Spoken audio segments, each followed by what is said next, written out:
Cinema style प्रतिदिन दीपक सुलता को खंडे खंडे चिठी लिखे। केबे पोस्ट करे केबे करे ना। सुलतार घर माउसी घर गाँव गाँ नुहे तो अधा सहर। बिजुली नलपाणी घरे घरे टीवी रेडियो सबू रही। डाक्तरखाना भी रही।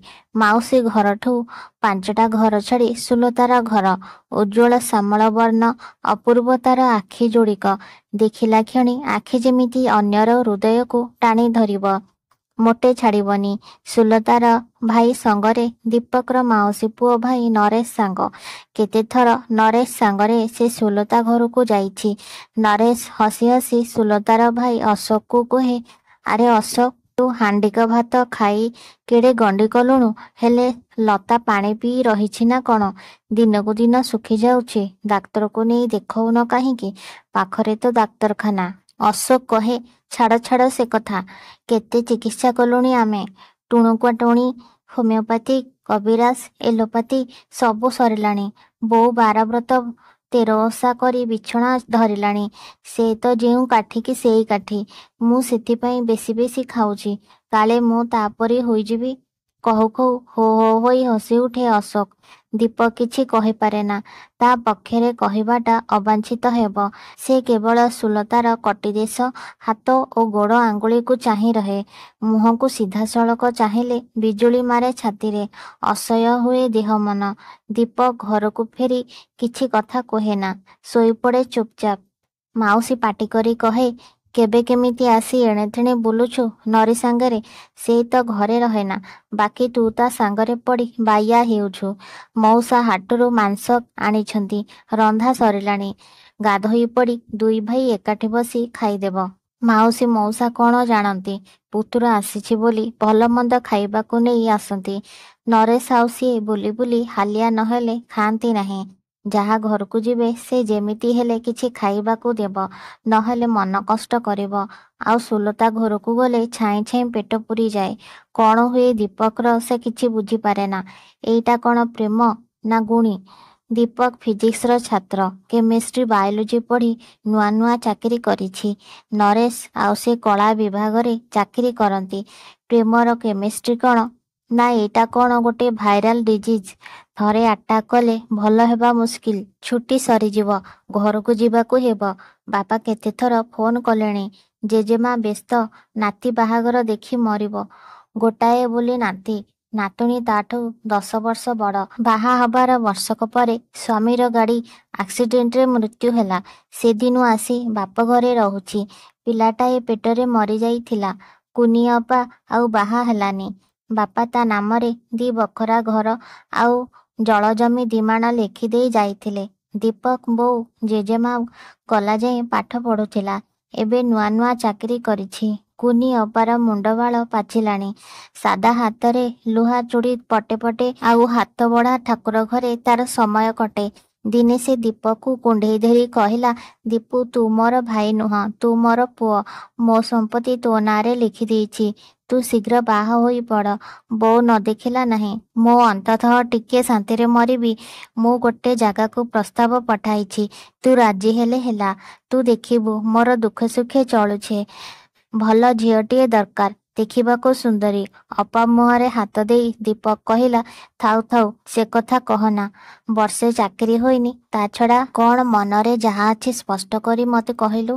काहाको स्थिर करिछु जदि मु जाई प्रस्ताव ठीक करी आसीबी। अपा पाटीरे हाथ देई दीपक कहला, तू छानिया होचु काहींकी? मोर तो छड़ा किए अछि? तू मोर बाप माँ भौणी सबु किछि। टिके सबर कर चाकरीटा टिके लागी जाऊ तापरे। तो चाकरी पैसा को किए अनेइछि पा। तू जहा देइछु मु सबु रखी देइछि। मो पाखरे सबु सेमिति थुआ होइछि। बोउर मोर गहना गांठी बदलेई नुआ डिजाइन सबु गहना करिछि। साड़ी और धोती भी किणी आनिछि। से सबु थाउ तो पाखे कामरे आसीब। मु तते अल्प दिन रे जणेइबी। कॉलेज बेल हेलाणी मु जाउछि। पछक बोली कबाड़ खोली चलीगला हीरो होंडा नहीं। जाऊ जाऊ भाविला से नरेश को कहिब जे सुलता पाई प्रस्ताव पकेइब। नरेश और अशोक मध्यरे घनिष्ठ बंधुता। सुलता गाँ कॉलेज रु बीए पास करिछि आउ सहर को जाइनी पढ़िबाको। कौन तार रोग होइछि से खाली बिछणारे चुपचाप सोई रहिछि। बाहा हेबाकू मंगुनी କେଜାଣି ସେ ଦୀପକକୁ ବାହା ହେବାକୁ ରାଜି ହୋଇପାରେ। ଅଶୋକ ଜଣାଇଲା, ଘରେ କାହାର ଆପତ୍ତି ନାହିଁ। ଦୀପକ ନିଜେ ଆସି କଥାବାର୍ତ୍ତା କରୁ। ଦୀପକ ଘରେ ମଧ୍ୟ କେହି ଅରାଜି ନୁହନ୍ତି। ହେଲେ ଦୀପକ ସୁଲତାକୁ କ'ଣ ପଚାରିବ? ମନେ ମନେ ଅନେକ ପ୍ରଶ୍ନରେ ସେ ପ୍ରସ୍ତୁତ କଲା। କ'ଣ ସତରେ ପଚାରିବ? କହିବ କି ସୁଲତା ତମକୁ ବାହା ନହେଲେ ଜୀବନ ହାରିଦେବି? ଛି ଛି, ଏପରି ପ୍ରଶ୍ନ କ'ଣ କରନ୍ତି? ଲୋକେ ହସିବେ। ଅଶୋକ ଥରେ କହୁଥିଲା, ଲତାର ଗୋଟେ ଜାଗାରେ ବାହାଘର ଲାଗିଥିଲା। ସେଠୁ ବର ମଙ୍ଗୁଳା ହୋଇ ଅଧା ବାଟରେ ହୋଇଛି କି ନାହିଁ ଗୋଟେ ଟ୍ରକ୍ ଧକ୍କାରେ ବରର ଗାଡ଼ି ଭାଙ୍ଗିଗଲା ଓ ବରର ସେହି ସ୍ଥାନରେ ମୃତ୍ୟୁ ଘଟିଲା। ସେଦିନୁ ଲତା ବିମର୍ଷ ରହିଲା, ଖିଆପିଆ ଛାଡ଼ିଦେଲା। ସାଇ ଲୋକେ ତା ମୁହଁ ଚାହିଁଲେ ନାହିଁ। ଗୋଟାଏ ଘର ଭିତରେ ରହି ରହି ସେ ବିଛଣା ଧରିଲା। ସବୁବେଳେ କାଶ, ସର୍ଦ୍ଦି, ଥଣ୍ଡା। ଯେତେ ଔଷଧ ଖାଇଲା କିଛି କାମ ଦେଲା ନାହିଁ। ରାତିରେ ଚିଡ଼ଚିଡ଼ି କାନ୍ଦିଲା। ବାହା ହେବାକୁ ମନା କରିଦେଲା। ହେଲେ ଘରକୁ କେହି ଗଲେ ସେ ଚା ଜଳଖିଆ କରିଦିଏ, ହସେ, ସତେ ଯେମିତି ତାର କିଛି ହୋଇନି। ଦୀପକ ସ୍ଥିର କଲା ସେ ଯିବ। ସୁଲତାର ମନରେ ଯେଉଁ ଅଳନ୍ଧୁ ଲାଗିଛି ସେ ତାକୁ ସଫା କରିବ, ବୁଝେଇବ, କହିବ ତାକୁ ସେ କିଛି କାମ କରିବାକୁ ଦେବ ନାହିଁ। ଘରେ ଅପା ଅଛି, ସେମିତି ଦରକାର ହେଲେ ସେ ଗୋଟେ କାମବାଲି ରଖିବ। ସେ ତାକୁ ନେଇ ବଡ଼ ବଡ଼ ଡାକ୍ତରଖାନାରେ ଦେଖେଇବ। ଏମିତି କି ଯେ ରୋଗ ସେ ଯେ ଭଲ କରିପାରିବନି। ମନେ ମନେ ନାନା ପ୍ରଶ୍ନ ସହ ଉତ୍ତର ପ୍ରସ୍ତୁତ କରି ଦୀପକ ମାଉସୀ ଘର ଗାଁକୁ ଗଲା। ଅଶୋକ ନଥିଲା। ମଉସା ଥିଲେ ଦାଣ୍ଡ ଘରେ। ଲୋକ ଭିଡ଼। ସରପଞ୍ଚ ବୋଲି ତାଙ୍କର ଖ୍ୟାତି ଯୋଗୁଁ ଘରକୁ ଖାଇବାକୁ ଆସିବା ବ୍ୟତୀତ ସବୁବେଳେ ଦାଣ୍ଡ ଘରେ ଚେୟାର ପକେଇ ବସି ବିଡ଼ି ଟାଣୁଥିବେ। ସପ ପକେଇ ତଳେ ରୁଣ୍ଡ ହୋଇ ତାଙ୍କ ନିର୍ଦ୍ଦେଶକୁ ଚାହିଁଥିବେ ସାଇ ଲୋକେ। ଦୀପକ ଛିଡ଼ା ହୋଇ ସରପଞ୍ଚକୁ ଓଳଗି ହେଲା। ପାଟିରୁ ଧୂଆଁ ଛାଡ଼ି ସେ ଇଙ୍ଗିତ କଲେ ଘର ଭିତରକୁ ଯିବାକୁ। ଘରୁ କାଶ ଶୁଭିଲା, ସୁଲତାର ଚପା ଚପା କାଶ। ଦୀପକ ଘର ଭିତରକୁ ଯାଇ ମାଉସୀ ଡାକିବା ପୂର୍ବରୁ ସୁଲତା ଆସି ସାମ୍ନାରେ ଛିଡ଼ା ହେଲା। ଆଉ ପଚାରିଲା, କେମିତି ଆସିଲ? ଏବେ ତ କିଛି ଛୁଟି ନାହିଁ। ଭାଇ କହୁଥିଲା ଏକଦମ ଦଶହରା ଛୁଟିକୁ ଆସିବ। ତମେ କେମିତି? ତମ ପାଇଁ ଆସିଲି, ରହିପାରିଲିନି। ଏ ମୋ ପାଇଁ? ଅଟକିଗଲା ସୁଲତା। ବୋଉ ଆସୁ ଆସୁ କହିଲେ, ବାଟରେ ଛିଡ଼ା ହୋଇ ଗପୁଛୁ, ଅକଲ ନାହିଁ? ବାରଣ୍ଡାକୁ ଚେୟାର ଟାଣି ଆଣ, ଆଉ ଗିଲାସେ ପାଣି ଦେ। ଖରାରେ ମୁହଁ ଝାଉଁଳି ଯାଇଛି। ଅଟକିଗଲା ସୁଲତା। କାରଣ ଚେୟାର ଟାଣି ଦୀପକ ନିଜେ ବସି ପଡ଼ିଲା। ମାଉସୀ କହିଲେ, ତୁମେ ଦୁହେଁ ଗପୁଥା, ମୁଁ ସୁଜି ଟିକେ କରି ଆଣେ। ମାଉସୀକୁ ମନା କରି ହବନି। ଏଠି ଗୋଟାଏ ଜବର ମିଛ ନ କହିଲେ ନ ସରେ। ଦୀପକ କହିଲା, ନାଇଁ ମାଉସୀ, ମୁଁ ବସରୁ ଓହ୍ଲାଇ ଜଳଖିଆ ଖାଇ ଦେଇଛି। ଏଇଠି ଆଜି ମୁଁ ଭାତ ଖାଇବି। ମଉସା କାହା ବାହାଘରକୁ ଯାଇଛନ୍ତି। ସମସ୍ତେ ଯାଇଛନ୍ତି ବୋଧେ। ଘରେ ତାଲା ପଡ଼ିଛି। ମାଉସୀ ହସିଦେଇ କହିଲେ, ଏଇଟା କ'ଣ କହିବା କଥା? ଅଶୋକ ପରା ତା ବାପାକୁ ଫୋନ କରି କହିଲା ଯେ ତୁ ଆସୁଛୁ ବୋଲି। ସକାଳୁ କାହା ହାତରେ ସେ ଭଲ ପରିବା ଆଉ ଚିକେନ ମଗାଇଛନ୍ତି ତୁ ଖାଇବୁ ବୋଲି। ମଉସା ବି କେଉ ବାହାଘରକୁ ଯିବେ, ଖାଲି ତୁ ଆଉ ଲତା। ମୋର ଚିକେନ ଖାଇବା କଥା ନୁହେଁ। ଦୀପକ କହିଲା, ମାଉସୀ, ପୃଥିବୀ ଯାଇ ମଙ୍ଗଳ ଗ୍ରହରେ ପହଞ୍ଚିଲାଣି। ନାରୀମାନେ କାହିଁରେ କ'ଣ କେତେ କାମ କରି ପୁରୁଷ ସଙ୍ଗରେ ସମାନ। ତମର ସେଇ ପୁରୁଣା କାଳିଆ ଢଙ୍ଗ ଗଲାନି। ହଁ, ଯା, ଯୁଆଡ଼େ ଯାଆନ୍ତୁ, ମୁଁ ପରମ୍ପରାକୁ ଛାଡ଼ି ପାରିବିନି।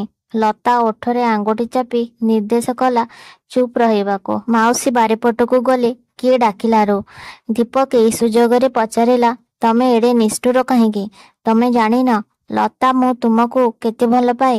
ତମ ପାଇଁ ମୁଁ ପାଗଳ ହୋଇଗଲିଣି। ମୁହଁ ତଳକୁ ପୋତି ଲତା ଉତ୍ତର ଦେଲା, ପାଗଳ ହେବା ଏତେ ସହଜ ନୁହେଁ। ମିଛି ମିଛିକା ସ୍ୱପ୍ନ ଦେଖିବା, ପ୍ରତିଶ୍ରୁତି ଦେବା, କେବଳ ନିଜକୁ ନିଜେ ଠକିବା କଥା। ଏ ପ୍ରଶ୍ନର ଉତ୍ତର ଦେଇପାରିଲାନି ଦୀପକ। କାହାକୁ ଏକଥା କହୁଛି ସୁଲତା ସେ କେବଳ ଜାଣେ। ଦୀପକ ଦୀର୍ଘ ନିଶ୍ୱାସ ଛାଡ଼ି କହିଲା, ସୁଲତା, ତୁମେ ମିଛ ବୁଝିପାର। ମୋର ସ୍ୱପ୍ନରେ ଜାଗରଣରେ କେବଳ ତୁମେ ମୋ ଆଖିକୁ ବାନ୍ଧି ରଖ। ତମକୁ ନ ପାଇଲେ ମୁଁ ସତକୁ ସତ ମରିଯିବି। ତମର କିଛି ଯିବ ନାହିଁ ସତ। କେମିତି ଯିବନି? ମୁଁ ବି ତୁମକୁ ବହୁତ ଭଲ ପାଏ। ତୁମକୁ ନ ଦେଖିଲେ ପାଗଳ ପ୍ରାୟ ବଞ୍ଚିଥାଏ। ହେଲେ ଏତେ ଭଲ ପାଇବା ବ୍ୟକ୍ତିର ମୁଁ କେମିତି କ୍ଷତି କରିବି? କ୍ଷତି କ'ଣ? ବିବାହ କ'ଣ ଏକ କ୍ଷତି? ନାହିଁ ଯେ। ମୁଁ ଚିର ରୋଗିଣୀ। କାଶ, ଜ୍ୱର, କଫ, ଝାଡ଼ା, ନାନା ରୋଗରେ ପୀଡ଼ିତ। ଏସବୁ ତୁମକୁ କ'ଣ ଆନନ୍ଦ ଦେବ? ଦୀପକ ହସିଦେଇ କହିଲା, ମୁଁ ତୁମକୁ ସବୁ ବଡ଼ ହସ୍ପିଟାଲ ନେଇ ଦେଖେଇବି। ବଡ଼ ବଡ଼ ଡାକ୍ତରମାନଙ୍କ ପରାମର୍ଶ ନେବି। କେମିତି ଭଲ ହେବନି ଦେଖିବା। ସୁଲତା ହସି ହସି କହିଲା, ସତରେ ତୁମେ ପାଗଳ। ରୋଗ ଯଦି ଭଲ ହୋଇ ପାରୁଥାନ୍ତା ତେବେ ମଣିଷ ମରନ୍ତେ ନାହିଁ। ସମସ୍ତଙ୍କର ଯିବା ଆସିବାର ନିର୍ଦ୍ଦିଷ୍ଟ ବେଳ ଅଛି। ଦୀପକ ହସି ହସି କହିଲା, ଦେଖ ମୁଁ ତମ କଥା ମାନୁଛି। ଆମେ ସିନା ଜନ୍ମ ନିୟନ୍ତ୍ରଣ କରିଛୁ, ମାତ୍ର ମୃତ୍ୟୁ ନିୟନ୍ତ୍ରଣ କରିନାହୁଁ। ତଥାପି ଚେଷ୍ଟା ଚାଲିଛି। ମେଡିକାଲ ସାଇନ୍ସ କେତେ ଆଗେଇଛି ତୁମେ ଖବରକାଗଜରୁ ପଢୁଥିବ। ଏ ପର୍ଯ୍ୟନ୍ତ ତାନ୍ତ୍ରିକ ବାବା କିମ୍ବା ଠାକୁର ବଞ୍ଚେଇ ରଖିବାର ମହୌଷଧି ଆବିଷ୍କାର କରିନାହାନ୍ତି। ସେ କଥା ମାନୁଛି। ସୁଲତା ଫିକା ହସି କହିଲା, ମୁଁ ତମ ସହିତ ଯୁକ୍ତି କରିପାରିବିନି। ମୁଁ ତ ଅଧା ପାଠୁଆ। ସେଇ ବୁଦ୍ଧିରେ କହୁଛି ତୁମେ ଅନ୍ୟତ୍ର ବିବାହ କର, ମୁଁ ନିଶ୍ଚିନ୍ତ ହେବି। ଦୀପକ କରୁଣ ସ୍ୱରରେ କହିଲା, ଲତା ଏଇ କ'ଣ ତୁମର ଶେଷ ନିଷ୍ପତ୍ତି? ମୁଁ ମରିଯାଏ, ଦୁଃଖରେ ବିଛଣା ଧରି ତୁମକୁ ଝୁରି ଝୁରି ମରିଯାଏ। ଲତା ଲୁହ ଢଳ ଢଳ ଆଖିରେ କହିଲା, ମୋର କହିବାର କିଛି ନାହିଁ। ଯଦି ଦୁଃଖ ଭୋଗିବାକୁ ତୁମର ଇଚ୍ଛା, ତେବେ ମୁଁ ରାଜି ଅଛି ବିବାହ କରିବାକୁ। ପରେ ଅନୁତାପ କରିବ ନାହିଁ। ଦୀପକର ମୁହଁରେ ଭାଷା ଫୁଟିଲା ନାହିଁ। ସ୍ୱପ୍ନ ତାର ସାର୍ଥକ ହେବାକୁ ଯାଉଛି। ଏ କ'ଣ ସମ୍ଭବ? ଏ କ'ଣ ସମ୍ଭବ? ଦୀପକ ଲତାର ହାତକୁ ମୁଠାଇ ଧରି ଚୁମ୍ବନ ଦେଲାବେଳେ ଆଖିରୁ 2 ଟୋପା ଲୁହ ଝରି ପଡ଼ିଲା ଲତାର ଆଙ୍ଗୁଠି ଉପରେ। ରୋଷେଇ ଘରୁ ମାଉସୀ ଡାକ ଛାଡ଼ିଲେ, ଆଲୋ ଲତା, ଗପୁଥିବୁ ନା ଖାଇବ? ବେଳ ଆସି କେତେ ହେଲାଣି? ଲତା କହିଲା, ମୁଁ ତ 10 ଥର କହିଲିଣି। ଦୀପୁ ଭାଇ କହୁଛି ଟିକେ ଯାଉ। ମୁଁ କ'ଣ କରିବି ଯେ? ଗରମ ଲାଗୁଛି। ଆସୁର ଲୁଙ୍ଗି ଗାମୁଛା ସାର୍ଟ ଥୁଆ ହୋଇ ରହିଛି, ତାକୁ ଦେ, ସେ ବଦଳେଇ ଦେବ। କୂଅ ମୂଳକୁ ଚାଲି ଯାଉ। ସାବୁନ ତେଲ ଦେବି? କେତେ ଛିଗୁଲଉଛୁ ବା? ସେତିକି ବୁଦ୍ଧି ତୋର ନାହିଁ। ପିଲା ହୋଇଯାଉଛୁ କି? ଗାଧୋଇ ସାଇଲେ ଖାଇବା ପରେ ଚଟି ପକେଇ ଟେବୁଲ ଫ୍ୟାନ୍ ଲଗେଇ ଦେ। ଅଶୋକ ରୁମ୍ ଖୋଲି ସୁଟକେସରୁ ଧୋତି ଗାମୁଛା ସାର୍ଟ ଆଣିଲା ବେଳେ ଗଭୀର ଆବେଗରେ ଦୀପକ ଲତାକୁ ଆଲିଙ୍ଗନ କରି ତାର କପାଳରେ ଚୁମ୍ବନ ଦେଲା। ସ୍ତବ୍ଧ ନିଶ୍ଚଳ ହୋଇଗଲା ପାଦ ତଳର ପୃଥିବୀ। ବୋଉର ପାଦ ଶବ୍ଦ ଶୁଣି ଲତା ଦ୍ୱାର ମୁହଁ ଆଡ଼କୁ ଯାଉ ଯାଉ କହିଲା, ଯିବ ଯିବ ବୋଲି ଯାଉନ, ଏଣେ ମୋତେ ଭୋକ କଲାଣି। ତୁ ମୋତେ ଆଗ ଖାଇବାକୁ ଦେ। ଦୀପୁ ଭାଇ ତମେ ଗାଧୋଇ ବୋଉ ସାଥିରେ ଖାଅ। ଦୀପକ ଖାଇ ବସିଲା। ଅଳ୍ପ ଦୂରରେ ସୁଲତା ମାଉସୀ କହୁଥାନ୍ତି ବଳେଇ ବଳେଇ ଖାଇବାକୁ। ହେଲେ ଦୀପକ କ'ଣ ଖାଉଥାଏ ସେ ଜାଣେ ନାହିଁ। ଅତି ଆନନ୍ଦରେ ଭାତ ତଣ୍ଟିରେ ବାନ୍ଧି ହୋଇ ଯାଉଥାଏ। ମାଉସୀ କହିଲେ, ଏ କ'ଣରେ ଦୀପୁ, ତତେ ଖାଇ ଆସୁନି? ଭାତ ଛିଞ୍ଚାଡ଼ି ପଡ଼ୁଛି। ତରକାରୀରେ ହାତ ମାରୁନ। ତମେ ସବୁ ମେସରେ କେମିତି ଖାଉଛ କେଜାଣି? ରହ, ମୁଁ ହାତ ଧୋଇ ଆସି ଖୁଆଇ ଦେବି। ମାଉସୀ ଗଲା କ୍ଷଣି ସୁଲତା ଆସ୍ତେ କହିଲା, ଏ କ'ଣ ଖୁସି ନା ଦୁଃଖ? ବୋଉ ଜାଣିଲେ? ଦୀପକ ହସି ହସି କହିଲା, ଜାଣୁ। ମାଉସୀ ଜାଣିଲେ ମଉସା ଜାଣିବେ, ସାଇ ପଡ଼ିଶା ଜାଣିବେ, ବାହାଘର ଶୀଘ୍ର ସାରିବେ। ମାଉସୀ ଆସିବାର ପାଦ ଶବ୍ଦ ଶୁଣି ଦୀପକ ଆସନରୁ ଉଠି ଆସି କହିଲା, ତରକାରୀ ସବୁ ଖାଇ ଦେଇଛି, ପେଟରେ ଜାଗା ନାହିଁ। ବସ୍ରୁ ଓହ୍ଲେଇ ବେଶୀ ଜଳଖିଆ ଖାଇ ଦେଇଥିବାରୁ ଏ ଅବସ୍ଥା। ହଉ, ହାତ ଧୋଇ ଟିକେ ବିଶ୍ରାମ ନେ, ସଞ୍ଜକୁ ଯିବୁ। ନାଇଁ ମାଉସୀ, ମୁଁ ଏଇ କ୍ଷଣି ଯିବି। ଏଣେ ମୋର କେତେ କାମ ପଡ଼ିଛି। ବିଶ୍ରାମ ନେଲେ ଶୋଇଯିବି। ସଞ୍ଜରେ କାମ ଅଛି। ମାଉସୀ ସାଦା ପାନ 2 ଖଣ୍ଡ ହାତକୁ ଦେଇ କହିଲେ, ହଉ ପୁଅ, ଭଲରେ ଆସ। ମାଉସୀ ଦାଣ୍ଡ ଯାଇ ବଳେଇ ଦବାକୁ ଆସିଲେ। ମୁଣ୍ଡିଆ ମାରି ଦୀପକ ଯବାନ ବେଗରେ ଆଗକୁ ଚାଲିଗଲା। ସତେକି ସେ ଉଡ଼ି ଯାଉଛି କେଉଁ ମେଘରାଇଜକୁ। ସେଠି ତାର ସ୍ୱପ୍ନର ଘର ସଜାଡ଼ିବ। ସମୟ କାହାକୁ ଅପେକ୍ଷା କରେନା। ଯଥାରୀତି ବାହାଘର ଜାକଜମକରେ ହେଲା। ସାଇ ପଡ଼ିଶା ଭୂରି ଭୋଜନରେ ଅପ୍ୟାୟିତ ହେଲେ। ସେତେବେଳକୁ ସୁଲତା 2 ଥର ମୂର୍ଚ୍ଛା ହୋଇଗଲାଣି। ଦୀପକ ଭାବିଲା, ମଙ୍ଗନ ଓ ବାହାଘର 2 ଦିନ ଉପାସ ରହି ସେ କ୍ଳାନ୍ତ ହୋଇପଡ଼ିଛି। କୁଣିଆ ମୈତ୍ର ଘରେ ବୋଝେଇ। ଚଉଠି ପୂର୍ବରୁ ବୋହୂ ପାଖକୁ ଯିବା ମନା। ପିଣ୍ଡ ନ ପଡ଼ିଲା ଯାଏ ଖାଇବା ନିଷେଧ। ଅପାକୁ ଡାକି ଦୀପକ କହିଲା, ଅପା, ତୁ ତାକୁ ଲୁଚେଇ ସରବତ ଆଉ ମିଠା ଖୁଆଇଦେ। ସେ ତ କାଶୁଛି ଖାଲି, କଥା କହି ପାରୁନି। ଜ୍ୱର ଭର୍ତ୍ତି, କାନ୍ଦୁଛି ଖାଲି। ତୁ ଡାକ୍ତର ଡାକି ଆଣେ, ନହେଲେ ଆମ୍ବୁଲାନ୍ସ ଡାକି ଡାକ୍ତରଖାନା ନେଇ ଚାଲ। ମତେ କିଛି ଭଲ ଲାଗୁନି। ଏଣେ ଖିଆପିଆ ଚାଲିଥାଉ। କମ୍ ଲୋକ ତ ଆସିଛନ୍ତି। ଉପହାରରେ ଦାଣ୍ଡ ଘରଟା ଭର୍ତ୍ତି ହୋଇଗଲାଣି। ମିଛକୁ ମୁଁ ବୋହୂ ସଜେଇ ଶୋଭାକୁ କଣିକିଆ କରି ବସେଇ ଦଉଛି। ହାତେ ହାତେ ଓଢ଼ଣା ତଳୁ ବୋହୂ ଦେଖିବାକୁ ବେଳ ନାହିଁ। ଉପହାର ଥୋଇ ଖାଇଦେଇ ସଭିଏଁ ପଳଉଛନ୍ତି। ମେଘ ଆସୁଛି, ଥଣ୍ଡା ପବନ ଦେଲାଣି। ପଡ଼ିଶା ଘର ସ୍ତ୍ରୀ ଲୋକମାନେ ବୋଧେ କାଲି ଆସିବେ ବୋହୂ ଦେଖିବାକୁ। କ'ଣ କରିବା କହ? ଦୀପକ କ'ଣ ଟିକେ ଚିନ୍ତା କଲା। ସୁଲତାର କ'ଣ ହେଲା? ଏତେ କାଶୁଛି କାହିଁକି? ଥଣ୍ଡା ଲାଗିଗଲା ବୋଧେ। ସେ ଆସ୍ତେ କହିଲା, ଅପା ଅଶୋକକୁ କହି ବାରିପଟକୁ ମୋ ହଣ୍ଡାଟାକୁ ନେଇ ଆସେ। ତୁ ଲତାକୁ କୋଳରେ ଜାବୁଡ଼ି ଧରି ବସ। ଡାକ୍ତରଖାନା ନେଇଯିବା, କେହି ଜାଣିବେ ନାହିଁ। ଅପା ଜିଭ କାମୁଡ଼ି କହିଲା, ଚତୁର୍ଥୀ ପିଣ୍ଡ ନ ପଡ଼ି ଘରୁ ଗୋଡ଼ କାଢ଼ିଲେ ଅମଙ୍ଗଳ। କ'ଣ କରିବା, ଅକାଳେ ନିୟମ ନାସ୍ତି। ତୁ ଶୀଘ୍ର ଯା, ମୁଁ ଯାଇ ଟଙ୍କା ଆଣେ। ଓ କି ଦଣ୍ଡ ଦେଲ ଭଗବାନ। ବାରିପଟ ଦେଇ ହଣ୍ଡାରେ ବସାଇ ସୁଲତାକୁ କୋଳରେ ଜାବୁଡ଼ି ଧରି ବସିଲା ଅପା। ଡାକ୍ତରଖାନା 5 ମାଇଲ ଦୂର। ପାଖରେ ମଧ୍ୟ ଡାକ୍ତରଙ୍କ ଘର। ଅଳ୍ପ ସମୟରେ ପହଞ୍ଚିଯିବେ। ଆଖି ବୁଜି ହଣ୍ଡା ଚଳାଇଲା ଦୀପକ। ମାତ୍ର ସୁଲତାର କାଶ ତ ଶୁଭୁନି। ବୋଧେ ଗରମରୁ ଏମିତି କାଶୁଥିଲା। ହଠାତ୍ ଅପା କହିଲା, ଦୀପୁ ଟିକେ ରହିଲୁ। ଏମିତି ହାତ ଗୋଡ଼ ନାଠି ହେଲା ପରି ହଉଛି କାହିଁକି? ବ୍ୟସ୍ତ ହୁଅନା, ସେ ଶୋଇ ପଡ଼ିଛି। ମେଘ ଆସୁଛି ଦେଖୁନୁ। ଡାକ୍ତରଖାନାରେ ନିହାତି ପହଞ୍ଚିବା ଦରକାର। ତୁ ତାକୁ ଟାଣିକରି ଧରିଥା। ହେଇତ ଡାକ୍ତରଖାନାର ଲାଇଟ୍ ଦିଶିଲାଣି। ଆଉ 5 ମିନିଟ୍। 5 ମିନିଟ୍ 5 ଘଣ୍ଟା ପରି ଲାଗିଲା। ଭିତରକୁ ଯାଇ ଖବର ଦେଲା କ୍ଷଣି ଷ୍ଟ୍ରେଚର ଆସି ସୁଲତାକୁ ନେଇଗଲେ ଭିତରକୁ। ମେଘ ସେତେବେଳକୁ ଘଡ଼ଘଡ଼ ଆୱାଜ କରି ମାଟି ଉପରେ ଅଜାଡ଼ି ହୋଇ ପଡ଼ିଲାଣି। କିଛି ଶବ୍ଦ ଶୁଭୁ ନଥିଲା ଦୀପକର କାନକୁ। ହଠାତ୍ ଡାକ୍ତର ଆସି ଛିଡ଼ା ହୋଇ କହିଲେ, ଜ୍ଞାନ ନାହିଁ, ଯାହା କରିବାର କରନ୍ତୁ। ଆମ ଷ୍ଟୋରରୁ ଏଇ 3ଟା ଇଞ୍ଜେକ୍ସନ କିଣି ଆଣନ୍ତୁ। ଦୀପକ ଚିଠା ନେଇଗଲା। ତାର ଦେହ ମୁଣ୍ଡ ସବୁ ଥରୁଥିଲା। ଔଷଧ ଇଞ୍ଜେକ୍ସନ ଆଣି ସେ ଡାକ୍ତରଙ୍କୁ ଦେଲା। ଡାକ୍ତର ଭିତରକୁ ଗଲାବେଳେ ସେ ପଚାରିଲା, ସୁଲତାର କ'ଣ ହୋଇଛି? ସେ ଭଲ ହେବ ତ? ଡାକ୍ତର କହିଲେ, ଚେଷ୍ଟା ତ କରୁଛି। ବୋଧେ ଗୋଟେ ପାଖ ମୁଁ ଆସି ଆପଣଙ୍କୁ କହିବି। ଭିତରକୁ ଡାକିବି। ଅପା ବେଞ୍ଚ ଉପରେ ଶୋଇଗଲାଣି। ସେ ବି କ୍ଳାନ୍ତ, ବୁଢ଼ୀ ହୋଇଗଲାଣି। ସେ ବି ଆଉ କାମ କରିପାରିବନି। ସୁଲତାର ହାତ ଗୋଡ଼କୁ ଚାହିଁଲେ ତ ଦେହ ଥରି ଉଠୁଛି। ମଜବୁତିଆ ଲୋକ ରଖିବାକୁ ହେବ। ଦରକାର ପଡ଼ିଲେ ମାଣେ ଜଳ ଜମି ବିକିଦେବ। ଠାକୁର ଯଦି ନ ଶୁଣନ୍ତି ତାର ପ୍ରାର୍ଥନା, ତେବେ ସେ ଠାକୁରଙ୍କୁ ପୂଜା କାହିଁକି କରିବ? ବ୍ରାହ୍ମଣ ପୂଜାପାଠ ବନ୍ଦ କରି ଠାକୁର ଘରକୁ ସବୁଦିନ ପାଇଁ ଖୋଲା ରଖିବ।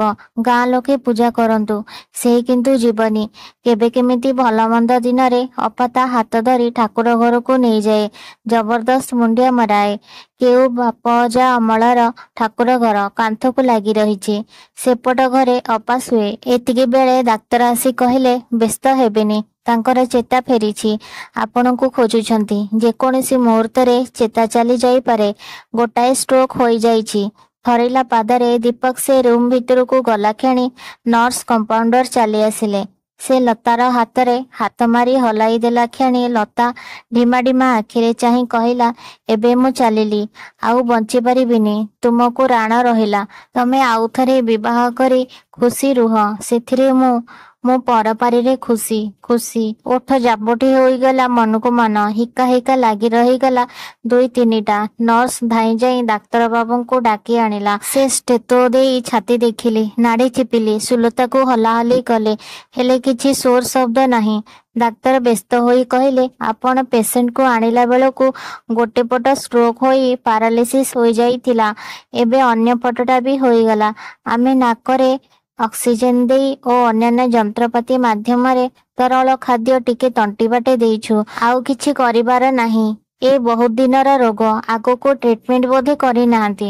ଦୀପକ ଉତ୍ତର ଦେଲାନି। କ'ଣ କହିବ? କହିବାର କିଛି ନାହିଁ। ସେ ଥରି ଥରି ଯାଇ ଅପା ଗୋଡ଼ ପାଖରେ ବସିଲା। ଡାକ୍ତର ଆସି କହିଲେ, ଆପଣମାନଙ୍କ ଭିତରୁ ଜଣେ ପେସେଣ୍ଟ ପାଖରେ ରହିବ। ଦୀପକ ଉତ୍ତର ଦେଲା, ମୁଁ ରହିବି। ମୋର ଏଇ ବୁଢ଼ୀ ଭଉଣୀକି ମୁଁ ଘରେ ଛାଡ଼ିଦେଇ ଆସିଲା ଯାଏ ନର୍ସ ଟିକିଏ ବସନ୍ତୁ। ଡାକ୍ତର ନର୍ସ ଚାଲିଗଲେ। ଅପାକୁ ନେଇ ଘରେ ଛାଡ଼ିଦେଇ ଦୀପକ ଯାଇ ସୁଲତା ପାଖ ଚେୟାରରେ ମୁଣ୍ଡ ରଖି ତାର ହାତ ଧରି ଢୁଳେଇ ପଡ଼ିଲା। ସତେ ଯେମିତି ଶହ ଶହ ରାତି ଅନିଦ୍ରା। 4 ଦିନ ପରେ ଡାକ୍ତର କହିଲେ, ଆପଣ ପେସେଣ୍ଟକୁ ଘରକୁ ନେଇ ଯାଆନ୍ତୁ। ଏଠି ଆଉ କିଛି କରିବାର ନାହିଁ। ଇଚ୍ଛା କଲେ ଆପଣ ବାହାରକୁ ନେଇ ଦେଖାଇ ପାରନ୍ତି। ଦୀପକ ପଥର ଛାତିରେ ସୁଲତାକୁ ନେଇ ଘରକୁ ଆସିଲା। ପାଖରେ ଜଗି ବସିବାକୁ ଲୋକଟିଏ ରଖିଲା। ମାସ ବର୍ଷ ବିତିଗଲା। ସୁଲତା ଜ୍ଞାନ ଫେରିଲା ନାହିଁ। ଏବେ ଘରେ ବସି ଦୀପକ ଟ୍ୟୁସନ କରେ। ଅପର୍ଯ୍ୟାପ୍ତ ଆୟ କରେ। ହେଲେ ସୁଲତା ଆଖି ଖୋଲେ ନାହିଁ। କାଳେ କେତେବେଳେ ସୁଲତା ତାକୁ ଖୋଜିବ, କଥା କହିବ। କିନ୍ତୁ ହେଲାନି। ବର୍ଷ ବର୍ଷ ହୋଇ 15 ବର୍ଷ କାଳ ସୁଲତା ସେମିତି ପଡ଼ି ରହିଲା। ଦୀପକର ବାଳ ପାଚିଗଲା, ଗାଲ ପଶିଗଲା। ଅପା ବି ବିଛଣା ଧରିଲା। କାରଣ ବୟସ ପାଖାପାଖି 70 ହେଲାଣି। ସେ ଆଉ ରାନ୍ଧି ପାରିଲାନି। ତା ପାଇଁ ପଡ଼ିଶା ଘର ବିଧବା ଶୋଭାକୁ ଡାକି ଦୀପକ କହିଥିଲା ଅପା ଖବର ବୁଝିବା ପାଇଁ। ସେଦିନ ନର୍ସ କହିଲେ, ସାର୍ ନାଡ଼ି ମିଳୁନି, ପ୍ରେସର ବଢ଼ୁଛି, କିଛି ମୋତେ ଭଲ ଲାଗୁନି, ଆପଣ ଡାକ୍ତରଙ୍କୁ ଡାକନ୍ତୁ। ମୁଁ ଡାକିଲି ଯେ ସେ ମନା କଲେ, କହିଲେ ବଡ଼ ଡାକ୍ତର ଡାକନ୍ତୁ। ଦୀପକ କହିଲା ଠିକ୍ ଅଛି, ସେ ମୋତେ ଛାଡ଼ି ଚାଲିଯିବ, ଯାଉ, ନିଶ୍ଚିନ୍ତରେ ରହୁ। ଦୀପକ ବାରି ପଛପଟ ଠାକୁର ଘର ପାଖରୁ 4ଟା ମୂଲିଆ ଆସି ସୁଲତା ଶୋଇଥିବା ଖଟ ପାଖରେ ଥିବା ଝରକା ପଛପଟେ ଗୋଟାଏ ବଡ଼ ଲମ୍ବା ଚଉଡ଼ା ଗାତ ଖୋଳି ଇଟା ରଖିଦେଲେ। ଅଶୋକ ଖବର ପାଇ ଆସିଲା। ଆଖିପତା ଚାପି ହୋଇ ରହିଥାଏ, ଦେହ ହେମାଳ। ଘଣ୍ଟେ 2 ଘଣ୍ଟା ବେଳକୁ କାଠି ପରି ଦେହରୁ ଝାଳ ପରି ପାଣି ପଡ଼ିଲା। ଦୀପକ ଅଶୋକକୁ କହିଲା, ଧର, ଆମେ ନେଇଯିବା। ଅଶୋକ କହିଲା, ଆମେ କ'ଣ ଦାନମାଝି, କୋକେଇ ବନ୍ଧା ହେବ, ଆଉ କେତେ କର୍ମ ଅଛି, ସାଇ ପଡ଼ିଶା। ଦୀପକ ରାଗି ଉଠି କହିଲା, ବାଜେ କଥା ବକନା, ଆମେ ଦୁହେଁ ଧରି 8 ହାତ ଗଲେ ଯେଉଁ ଗାତ ଖୋଳା ହୋଇଛି ସେଠାରେ ପୋତିଦେବା, କ୍ରିୟାକର୍ମ କିଛି ପ୍ରୟୋଜନ ନାହିଁ। ସେତେବେଳକୁ ରାତି ଅଧ, କାହାକୁ ଡାକିବ? ଅଶୋକ ଆସିବାକୁ ଡେରି କରିଦେଲା। ଶବ ପୋତା ସରିଲା ପରେ ଦୀପକ ପାଣି ପକାଇ କୁଣ୍ଡରେ ରଖିଥିବା ସୁଗନ୍ଧରାଜ, ଗୋଲାପ ଆଉ ଚମ୍ପା ଗଛ ପୋତିଦେଲା ସମାଧି ଚାରିପଟେ, ଯେମିତି ଫୁଲ ଝରି ସେଇଠି ପଡ଼ିବ। ବିଧି ରକ୍ଷା କରି ଦୀପକ ସାହିବାଲା ବନ୍ଧୁବାନ୍ଧବଙ୍କୁ ଖାଇବାକୁ ଦେଲା, ଦାନ ଧର୍ମ କଲା। ସମାଜରେ ରହିବାକୁ ହେଲେ ଏ ସବୁ କିଛି କରିବାକୁ ପଡ଼େ। ବନ୍ଧୁବାନ୍ଧବ ଯେ ଯୁଆଡ଼େ ଚାଲିଗଲେ, ସବୁ ସୁନସାନ। ଦୀପକର ଦିନ କଟିଯାଏ ଟିଉସନ ଓ ଅନ୍ୟ କାମରେ। ରାତିରେ ଉଚ୍ଛନ୍ନ ହୁଏ ଦୀପକ। ସୁଲତା ଗଲା ଦିନୁ ସେ ପ୍ରାୟ ଖାଇବା ଛାଡ଼ି ଦେଇଛି। ପ୍ରତି ରାତିରେ ସେ ଯାଇ ସମାଧି ପାଖରେ ବସେ।